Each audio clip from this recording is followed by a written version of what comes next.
sini ala tolima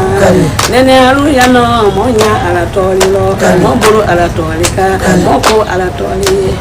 ni kaila kana wolo mo ala kandifo ya ramani ya rahimu ya maliku ya kudusu ya salam ya mu'minu ya muhaiminu ya azizu ya jabbar ya mutakabiru ya kaliku ya bariu ya musawiru ya kafaru ya kaharu ya wahabu ya razaku ya fatahu ya alimu ya kabidu ya basitu ya kafidu ya rafiu ya muizu ya muzilu ya samiu ya basiru ya hakam ya adiru ya latifu ya kabiru ya halimu ya azimu ya kafuru ya shakulu ya aliyu ya kabiru ya hafizu ya mukitu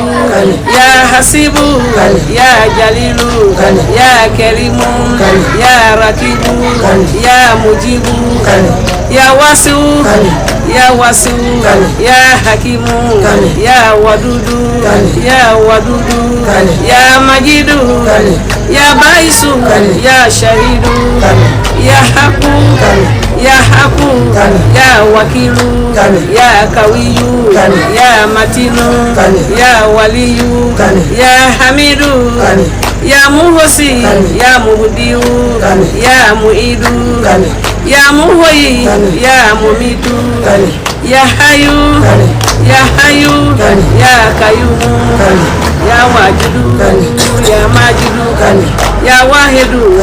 ya samadu ya kadiru ya mukitadiru ya mukadimu ya muakiru ya awalu ya akiru ya zahiru ya batinu ya wali ya mutaali ya baru ya tawabu ya muntakimu ya afu ya raufu ya malikali mulki siri jalali walikilami ya muksidukan ya jamiu ya ganiyu ya mugini ya manu ya tualu ya nafiu ya nuru ya hadi ya badiu ya baki ya warisu ya rasidu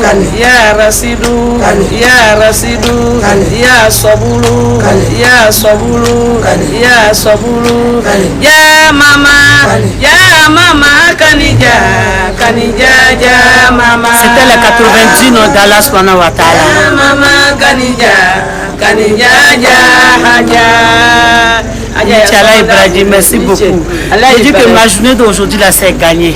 Les 90 noms d'Allah subhanahu wa ta'ala.